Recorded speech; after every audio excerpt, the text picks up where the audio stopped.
بسم اللہ الرحمن الرحیم۔ السلام علیکم۔ بنت ہوا چینل میں خوش آمدید۔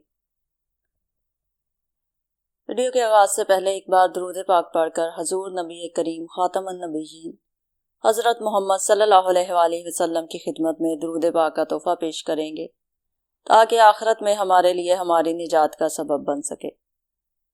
اللہم صلی علی سیدنا محمد وعلی آل سیدنا محمد وبارک وسلم۔ کیا آپ نے کبھی سوچا ہے کہ ایک بندہ مومن کی وفات پر آسمانوں پر کیسا سما ہوتا ہوگا؟ کیا آپ یقین کریں گے کہ بعض اولیاء کی روحوں کے استقبال کے لیے تاجدار کائنات صلی اللہ علیہ وآلہ وسلم خود تشریف لاتے ہیں؟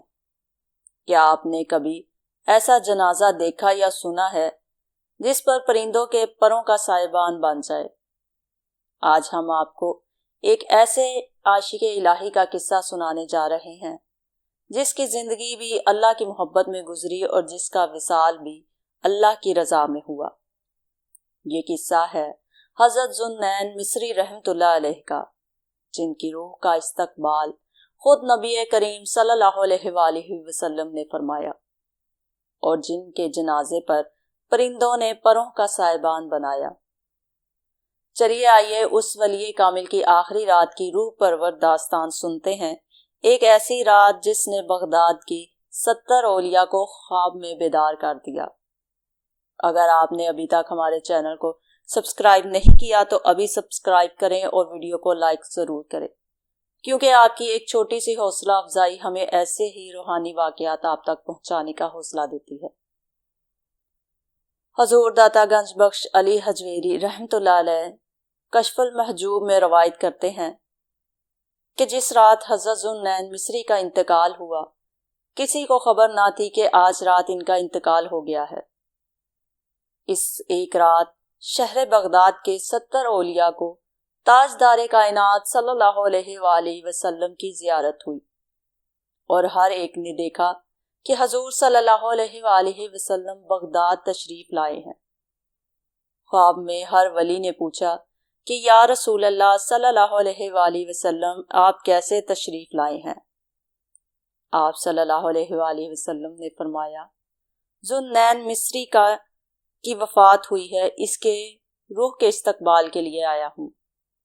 دنیا دھاڑے مار کر روتی ہوئی صبح اٹھی تو ان کی خبر ہوئی کہ یہ ذوالنورین مصری کسی مقام و مرتبے کے حامل تھے، مگر وہ دنیا سے جا چکے تھے، اور جب لوگ ان کے گھر پہنچے تو نور کے کلمات سے ان کی پیشانی پر لکھا تھا، وہ خدا کا عاشق تھا اور خدا کی محبت میں مر گیا، اللہ کا عاشق تھا اور اسی کے عشق میں وفات پا گیا، اللہ کا محبوب تھا اور اسی کی محبت میں وصال فرما گیا۔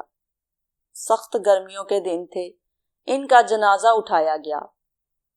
اطراف و اکناف سے ہزاروں لاکھوں پرندے جمع ہو گئے اور انہوں نے پر جوڑ کر سائبان بنا کر سایہ کر دیا۔ اللہ چاہتا تو بادلوں کے ذریعے ہی سایہ کر دیتا، مگر بادلوں سے سایہ کرتا تو کئی نہ ماننے والے کہتے کہ بادل تو آتے ہی رہتے ہیں، مگر اللہ نے بادلوں کے ذریعے سایہ نہیں کروایا بلکہ پرندوں کے ذریعے اس طرح سایہ کروایا کہ ان پرندوں نے پروں سے پر ملا کر سائبان بنا دیا۔ نیچے ذوالنورین مصری کا جنازہ جاتا تھا اور اوپر پرندوں کا سائبان چلتا تھا۔ یہ تھی حضرت ذوالنورین مصری رحمۃ اللہ علیہ کی وہ حقیقت جو دنیا کی نظروں سے پوشیدہ تھی، مگر آسمانوں پر اس کا چرچا تھا۔ ایسے لوگ دنیا سے چلے جاتے ہیں مگر ان کی محبت، ان کا اخلاص اور ان کا عشق الہی ہمیشہ زندہ رہتا ہے۔ اللہ ہمیں بھی اپنے نیک بندوں کے نقش قدم پر چلنے کی توفیق عطا فرمائے اور ہمارے دلوں کو ایسی سچی محبت سے منور کر دے، آمین۔ دعا میں یاد رکھیے گا، اور اگر دل کو سکون ملا ہو تو ویڈیو کو ضرور شیئر کیجیے، شاید کسی اور کا دل بھی اللہ کی محبت سے بھر جائے۔